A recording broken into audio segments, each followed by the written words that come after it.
Bom dia a todos, a paz do Senhor. É importante a gente estar participando porque isso faz diferença. Tudo precoce é mais fácil de ser curado. E às vezes a gente deixa de fazer alguns exames, né, que são principais. Provavelmente ela vai ensinar o diagnóstico. Oi, meu filho? Tá. Ensinar diagnóstico, aí os maridos também têm papel importante nessa situação. Então, tudo, absolutamente tudo na nossa vida é um compartilhar daquilo que Deus fez para mim, ou por mim e para você. Nós vamos falar sobre dinheiro hoje,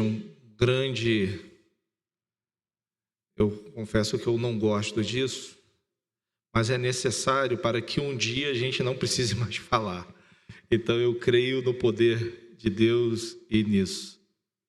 Abra sua Bíblia em Hebreus capítulo 7, nós vamos ler o versículo 1 e 2.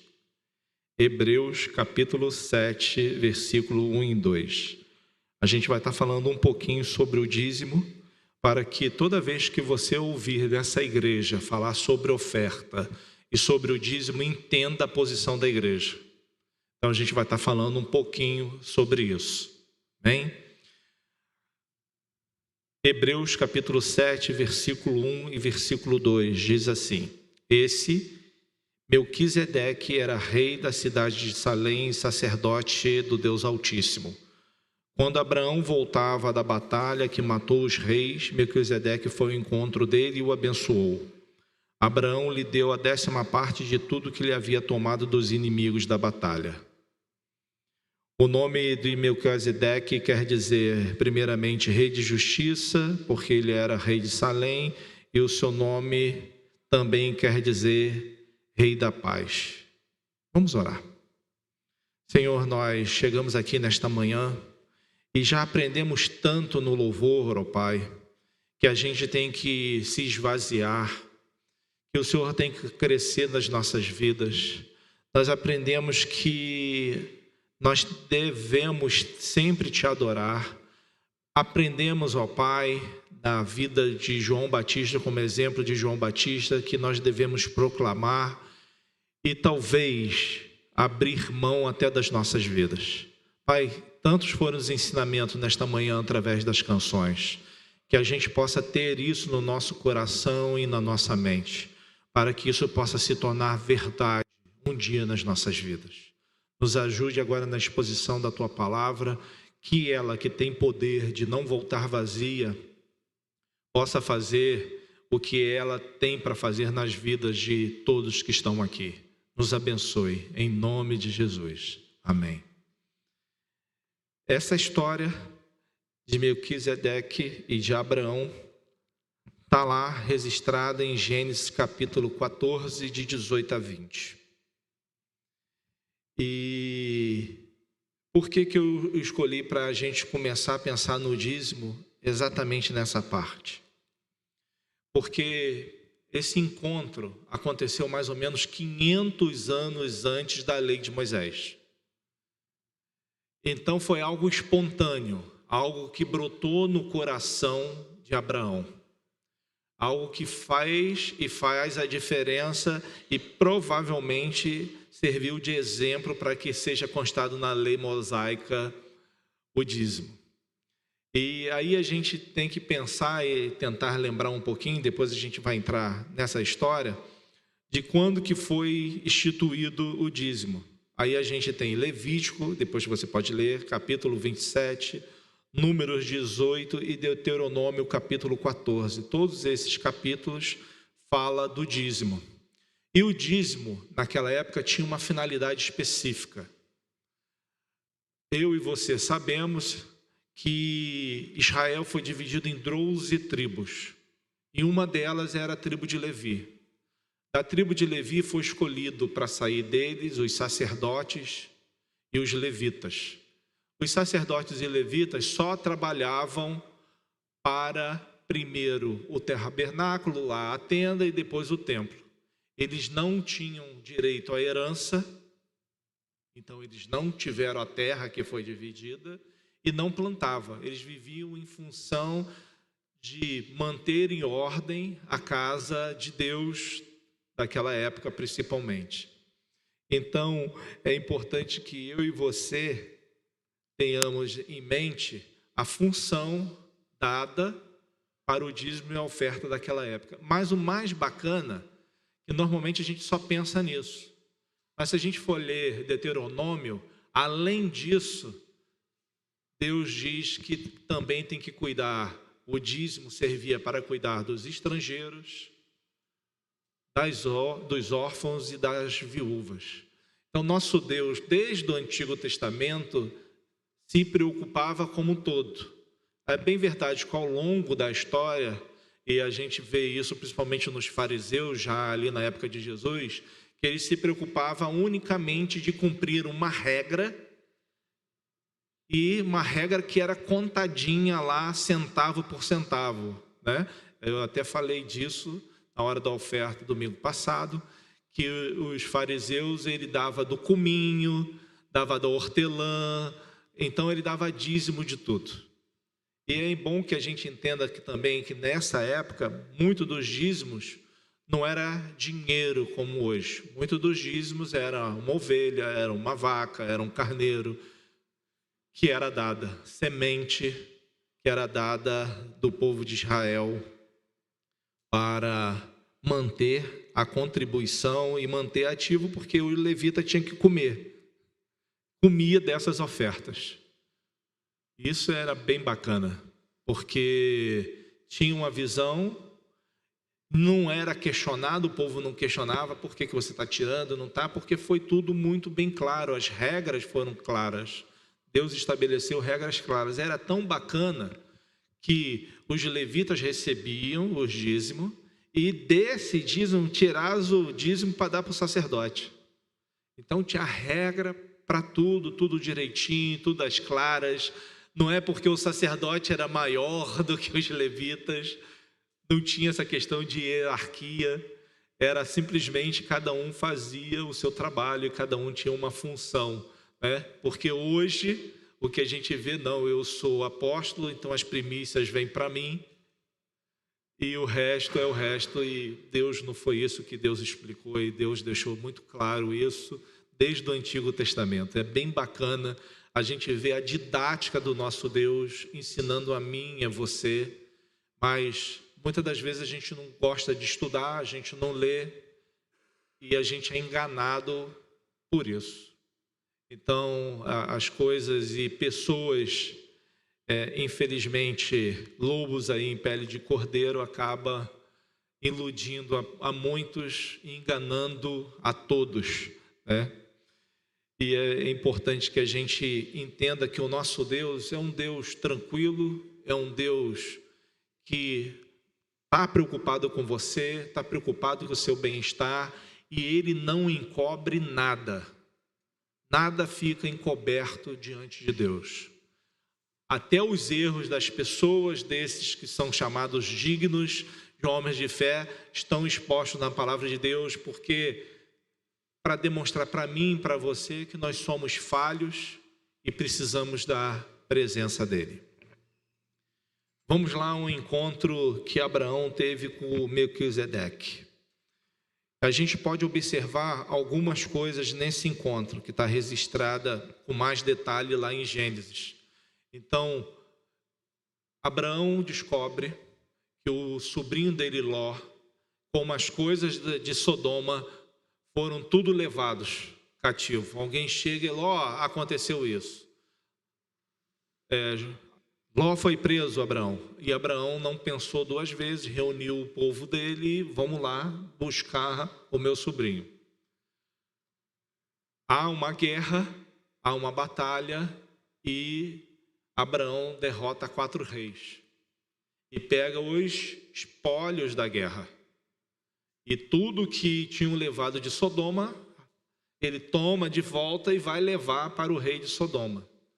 E no meio do caminho desse retorno, ele encontra Melquisedeque. Melquisedeque o cumprimenta, e a Bíblia lá em Gênesis. Vamos lá ler, né, para a gente ter certeza e não falhar aqui no que eu estou falando. Gênesis, capítulo 14, a partir do versículo 18, diz assim: Melquisedeque, que era rei de Salém e sacerdote do Deus Altíssimo, trouxe pão e vinho. Melquisedeque abençoou Abrão, dizendo: Abrão, seja abençoado pelo Deus Altíssimo, que criou o céu e a terra. Seja louvado o Deus Altíssimo, que entregou os inimigos de você nas suas mãos. Aí Abrão deu a Melquisedeque a 10ª parte de tudo que havia trazido de volta. Aí a gente vê que ele se tem, tanto que o nome dele ainda não era nem Abraão, né? Não tinha passado sendo pai de muitas nações, o nome dele ainda é Abraão nesse momento, e ele se encontra com Melquisedeque, rei de Salém e sacerdote do Deus Altíssimo, que o abençoa. E nesse momento que ele é abençoado, Abraão percebe essa bênção, reconhece o sacerdócio e dizima para Melquisedeque. E a gente tem que perceber e notar que a motivação que Abraão tinha para ofertar não necessariamente era para Melquisedeque, mas sim ao Deus Todo-Poderoso. É algo que tem que ter motivado, ser algo motivador dos nossos corações. Quando se você optar em trazer uma oferta, em ofertar ou dizimar na Igreja Batista Provisão, a sua intenção do seu coração é além do que simplesmente trazer dinheiro e colocar aqui nessa caixa de madeira, também conhecida como gasofilaço. É mais. O que tem que mover no seu coração é o reconhecimento que você foi abençoado, e há uma maneira de você agradecer a Deus por essa bênção.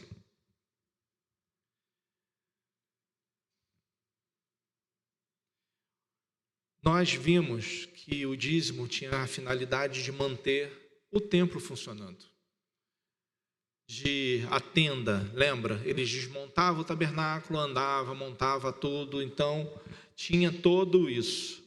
E nós não temos mais disso. A gente não tem mais essa tenda, a gente não tem mais o sacrifício, mas a vontade de agradecer a Deus continua a mesma.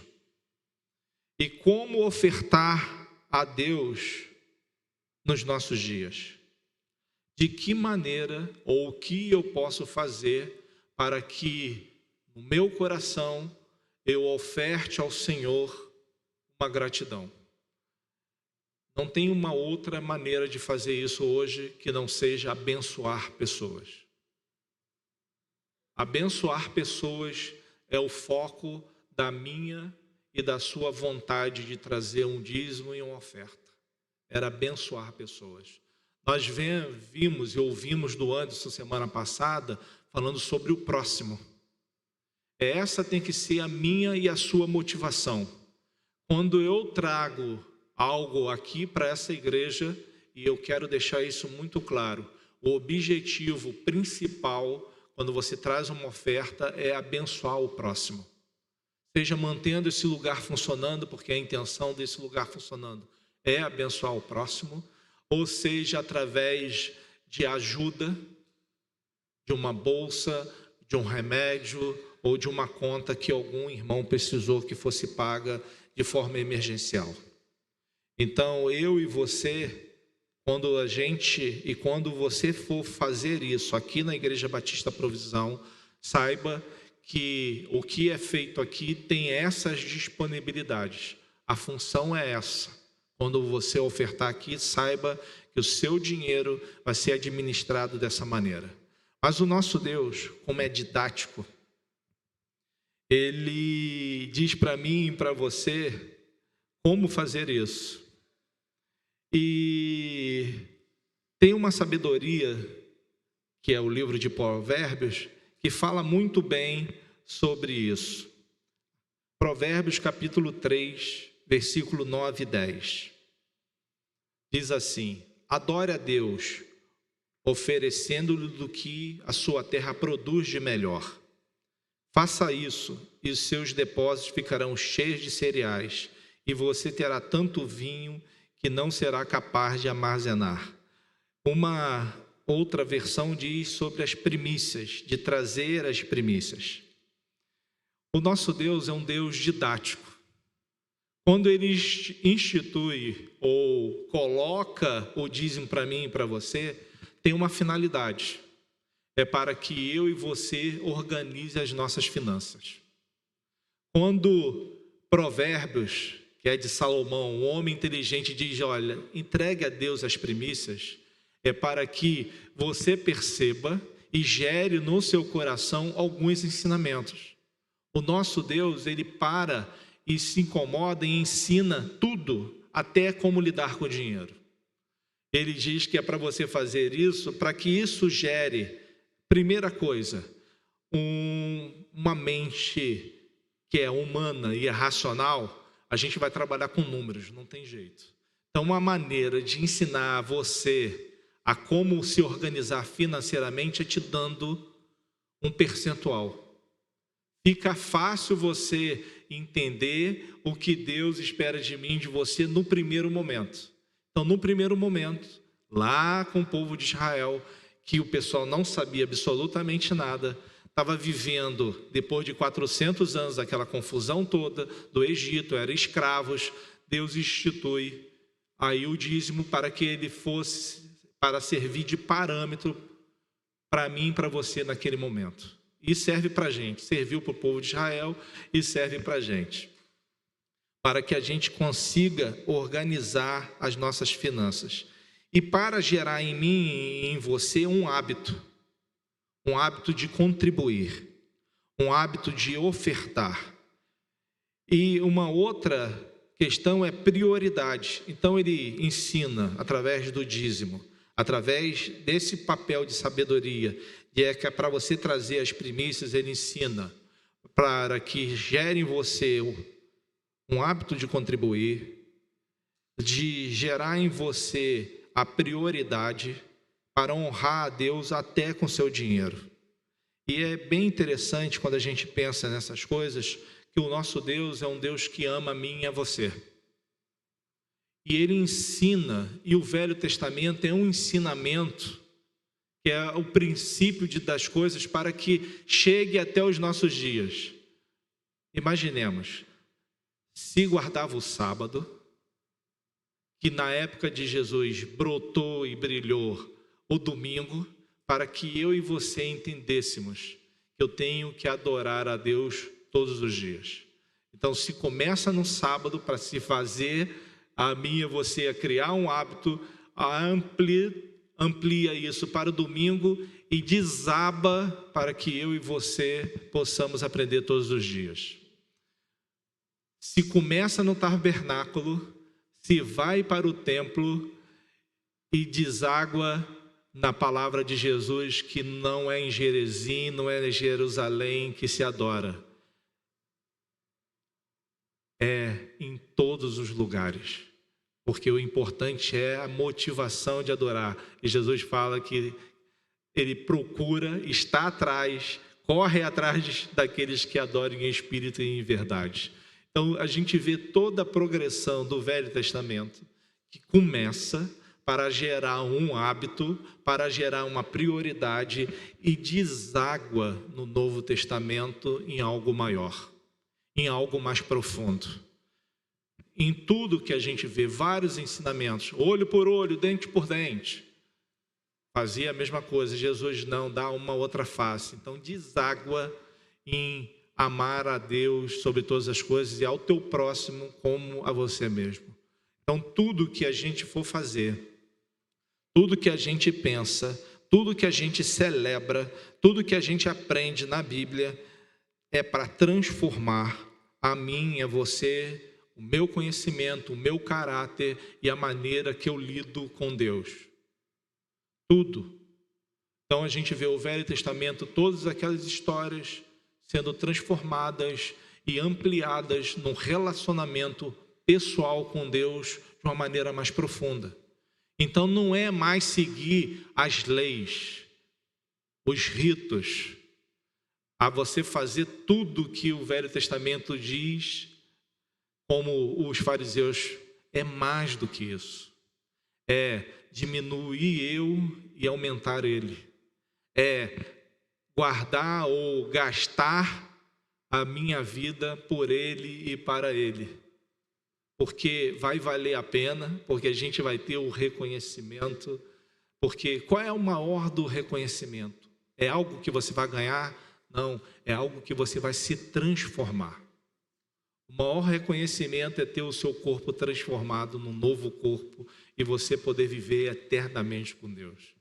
Então, tudo que a gente aprende do Velho Testamento é para gerar em mim e em você uma primeira perspectiva para depois desaguar numa perspectiva mais profunda. Então, ele faz isso também com o dinheiro. Ele faz isso também para mostrar para mim e para você, da gente organizar. Porque o que a gente tem hoje no nosso dia a dia? A gente é induzido a sempre lidar com o dinheiro como sendo o senhor das nossas vidas. Isso é vendido para a gente todos os dias. A gente aprende hoje a ter mais do que a gente precisa, que é um sinônimo de sucesso. Você não quer ter o carro XYZ que te leva desse ponto ao outro. Você quer ter aquele carro com não sei quantos de motor, com não sei o que lá, porque a mídia vende isso para você o tempo todo. Você não está só satisfeito. Quando eu era criança, e aí os mais antigos vão lembrar, quantas calças jeans você conseguia ao longo do ano? Eu não era privilegiado, eu tinha direito a uma calça jeans por ano que mamãe comprava e a gente lidava com isso o ano todo. Uma, porque não tinha oferta, né? A gente estava vivendo um momento aí, a gente pensa aí há 40 anos atrás, não tinha a oferta que tem hoje. Hoje os jovens são muito mais privilegiados do que o que a gente era, né? O mercado era ruim, essas coisas todas, mas a gente aprendeu a lidar com pouco e ficar satisfeito com pouco. Qual era o sonho do garoto? Era ganhar uma bicicleta por um período, é ter o quichute para poder brincar na escola. Os sonhos eram pequenos e a gente se satisfazia com isso. Mas ao longo do tempo está sendo imprimido em mim e você a usar de uma maneira dissoluta o cheque especial, o cartão de crédito, a você adquirir coisas e querer ter coisas que não era o momento e talvez nem for necessário. Comprar o iPhone em 36 vezes no preço de um carro. Mas eu quero ter o iPhone, vou parcelar em 36 vezes porque ele custa 15 mil reais. É algo que isso está sendo feito com a gente. O dízimo e o Velho Testamento gera em mim, você, ou tem que gerar em mim, você, ou deveria gerar em mim e você, consciência. Quais são as prioridades quando a gente lida com o dinheiro? Sua saúde é uma prioridade. A sua vida, né? Você vai comprar coisas para você comer, tem que ser prioridade. Uma outra coisa que deveria ser prioridade para você é guardar um dinheirinho para ter emergência. A gente não consegue fazer essas coisas. Nós não somos ensinados nem estimulados a fazer isso. Você é ensinado, é estimulado por tudo que está à sua volta em consumir de maneira desenfreada.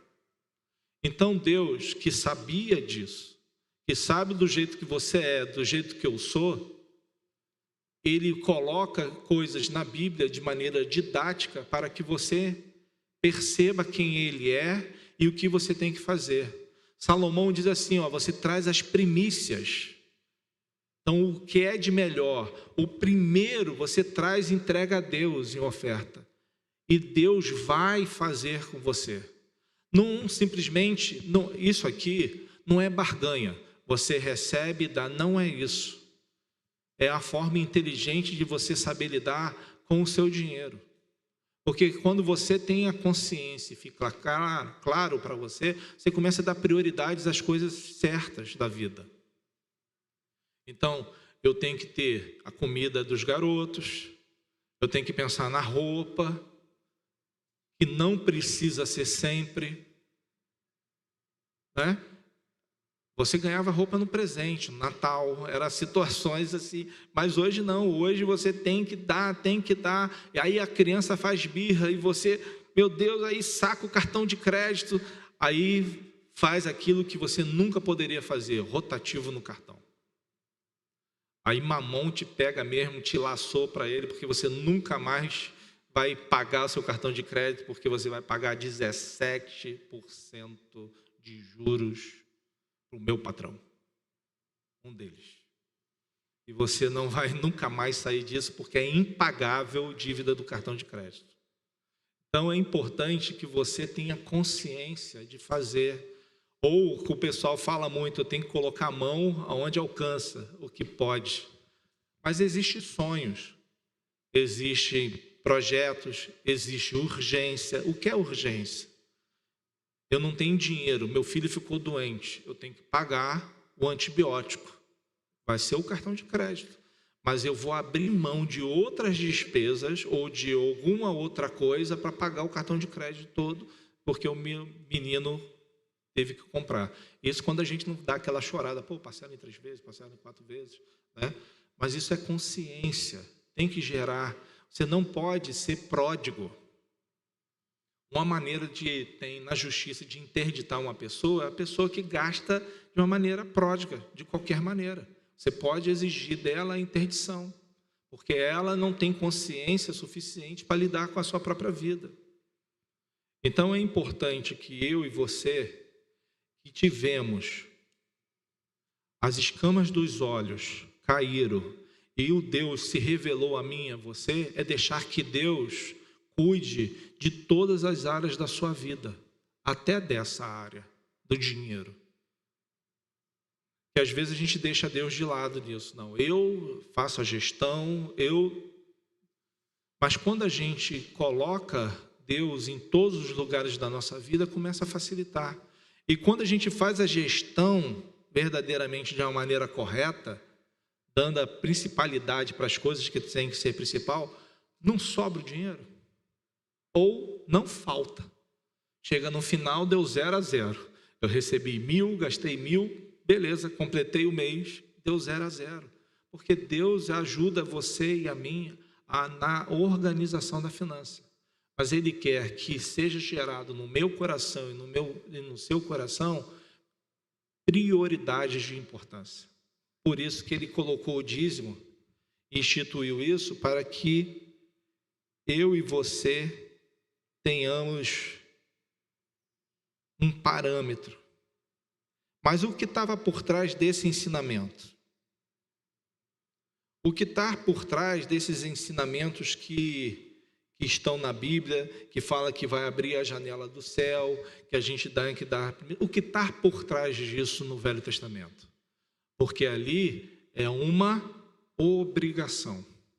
Então você aprende, gera em você o hábito de gerar a principalidade do seu dinheiro, ou daquilo que vem na sua mão, ou do seu tempo, ou do seu voluntariado, porque dízimo não é só dinheiro, mas quando você tem um coração voluntário, você está ofertando ao Senhor.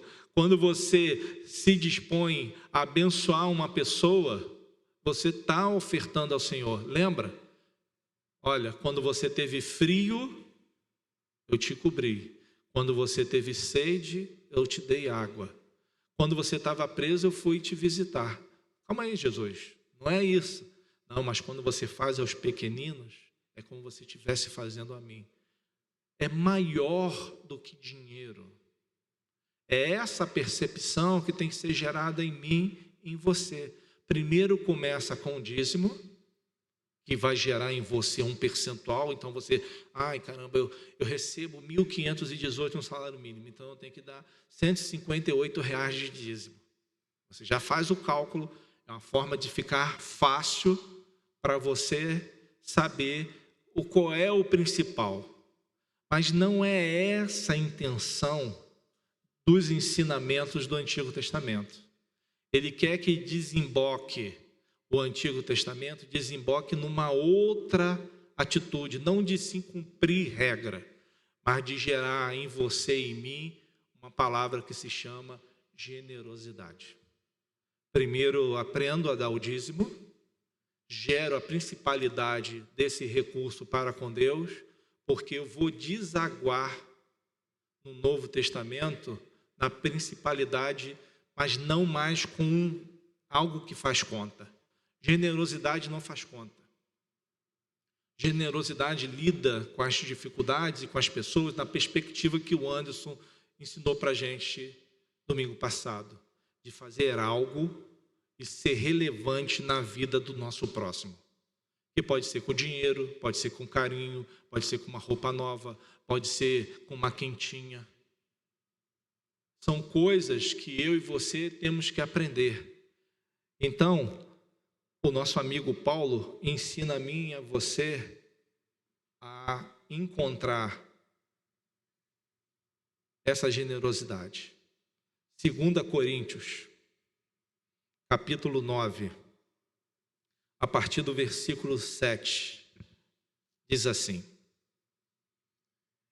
que cada um dê a sua oferta conforme resolveu no seu coração, não com tristeza e nem por obrigação, pois Deus ama quem dá com alegria. E Deus pode dar muito mais do que vocês precisam para que vocês tenham sempre tudo o que necessitam. E ainda mais do que necessário para fazerem todo tipo de obras. Como dizem as Escrituras Sagradas, Ele dá generosamente aos pobres, a sua vontade dura para sempre. E Deus dá a semente para semear e o pão para comer, também dará a vocês todas as sementes que vocês precisam. Ele fará com que elas cresçam e dê uma grande colheita, como resultado da generosidade de vocês. Então não é barganha, não é eu dou para receber. Ele coloca muito claro aqui no versículo 8, lá no finalzinho, tudo o que necessitam ainda mais do que necessário para fazerem todo tipo de boas obras. Dinheiro tem finalidade, não é para reter. Vou encher o meu bolso igualzinho o jovem que regala a minha alma. Já construí um grande celeiro, não vou precisar mais trabalhar, não vou precisar mais plantar e nem colher. Louco, te pedirão essa noite a sua alma, o que tens para oferecer ao Senhor. É importante que eu e você tenhamos a consciência que aquilo que Deus te dá a mim e a você é para abençoar outros, principalmente os da minha casa. O que eu ganho como principalidade, vou beneficiar a minha esposa e os meus filhos.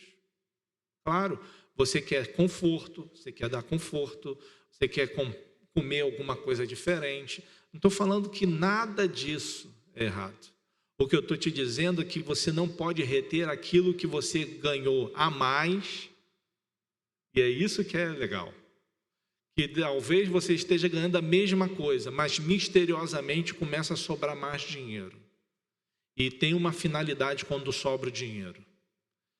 É para você guardar e fazer uma poupança? Não é só isso. Isso é importante também, mas é para que você abençoe e faça boas obras o tempo todo. Então, toda vez que eu e você formos lidar com o dinheiro, a gente tem que ter na nossa mente, no nosso coração e desejar que o 10% do Antigo Testamento desemboque numa generosidade que não faz conta, que não se preocupa mais com o valor que vai ser ofertado na vida de uma pessoa. Porque o Velho Testamento, e a gente está falando de Abraão, que era antes da lei, e a gente agora está vivendo pós-lei, depois de Jesus, é muito parecido.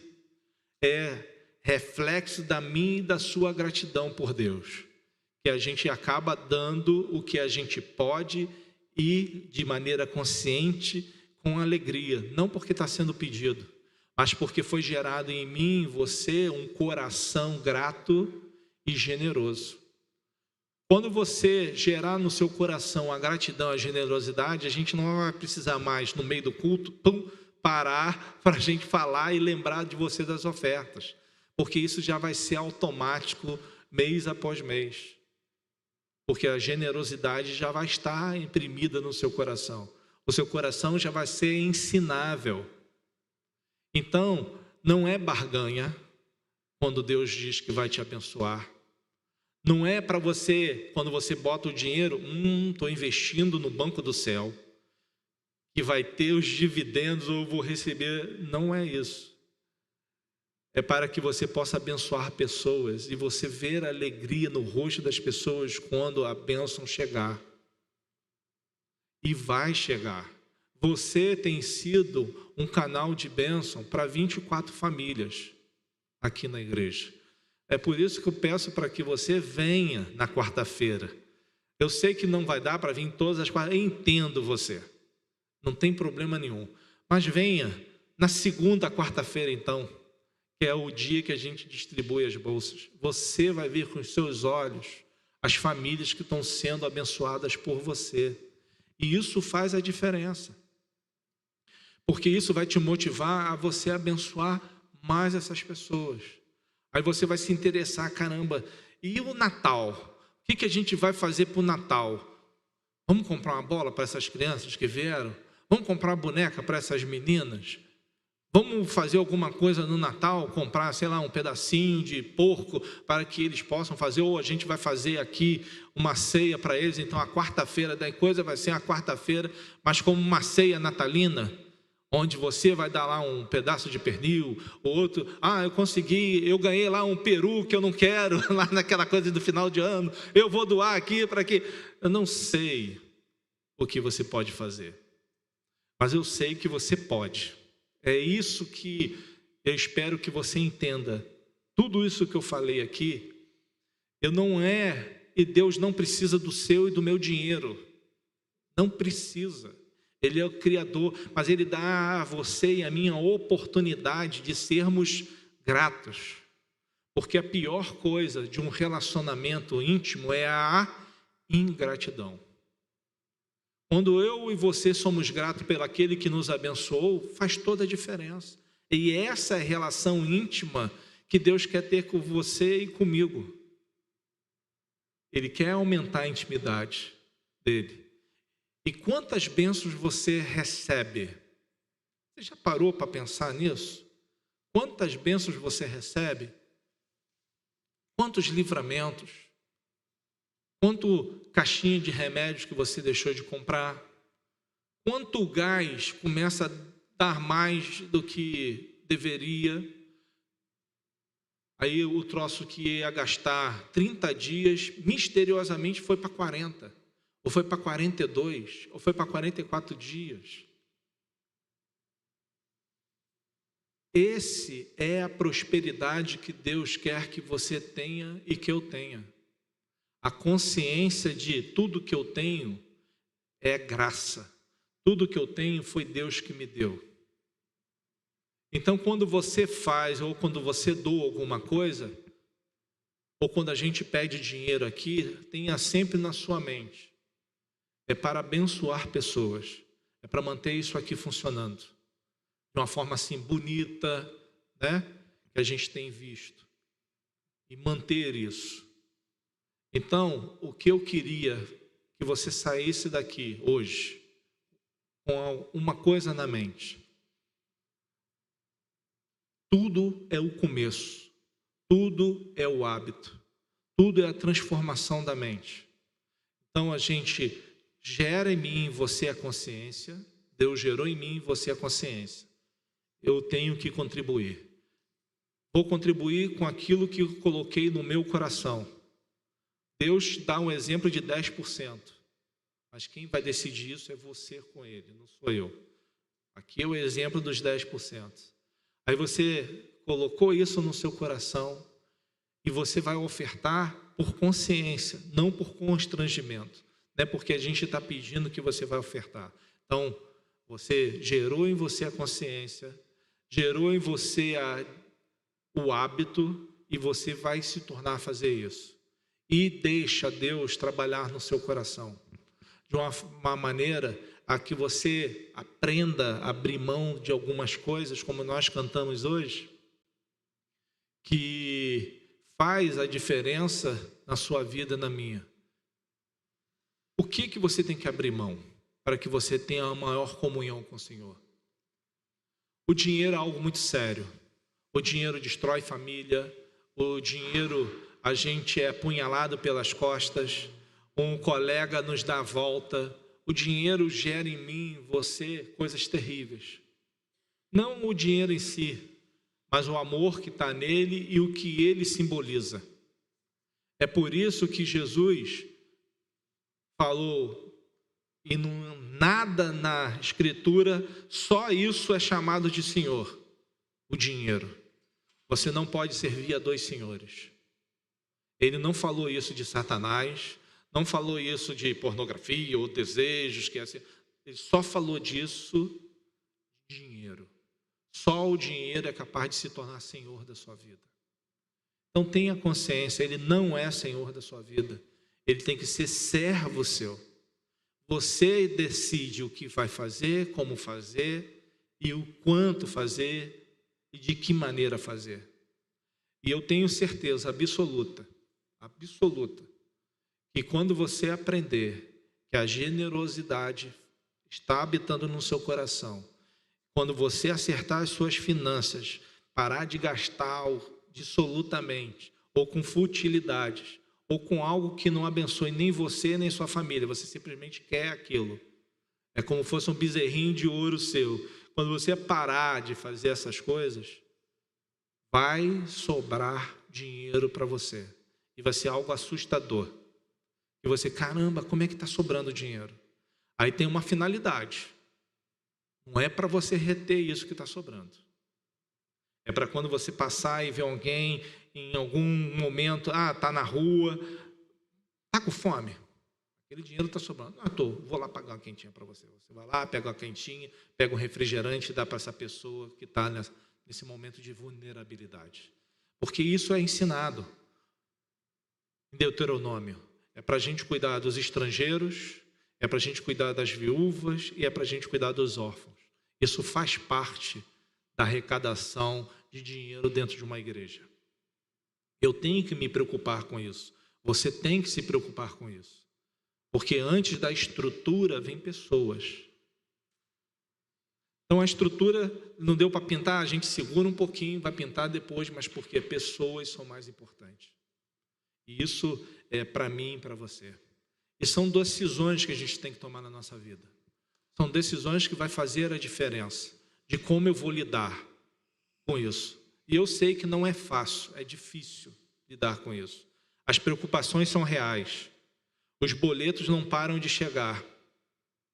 Mas Deus vai fazer algo extraordinário na sua vida, que vai mudar a maneira de como você enxerga e como você percebe o mundo.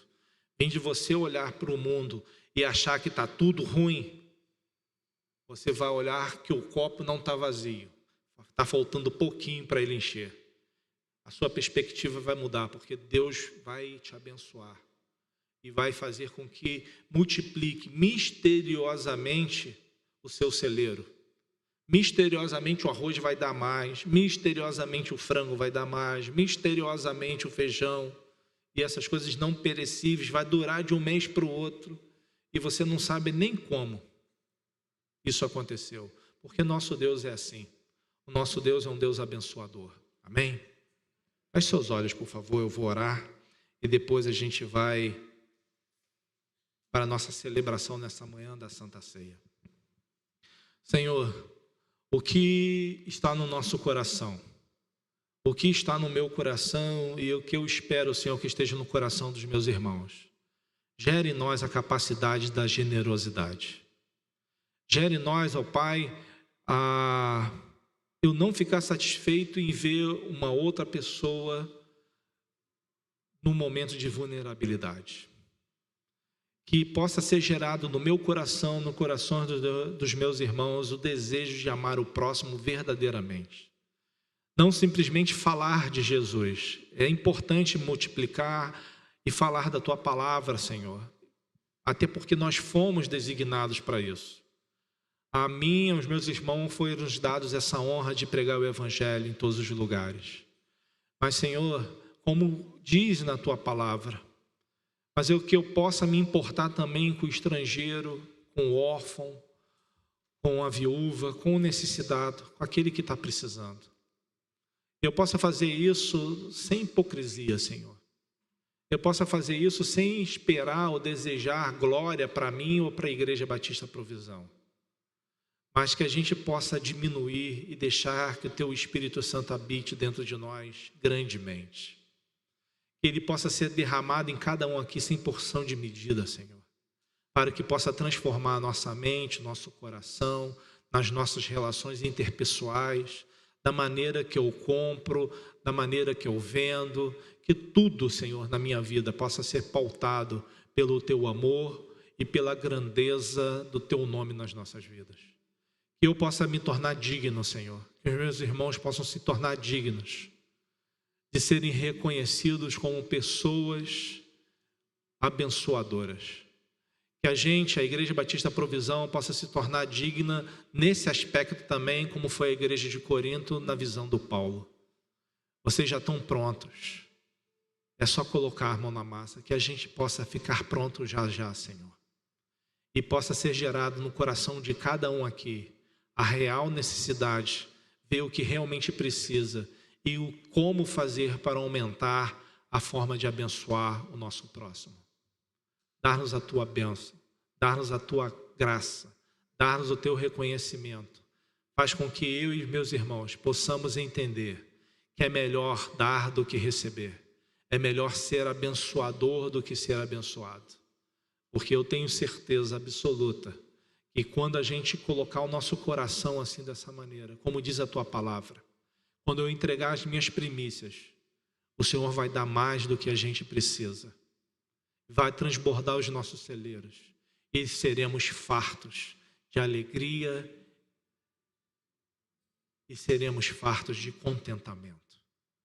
Engrandecido seja o Teu santo nome, em nome de Jesus. Amém, Senhor.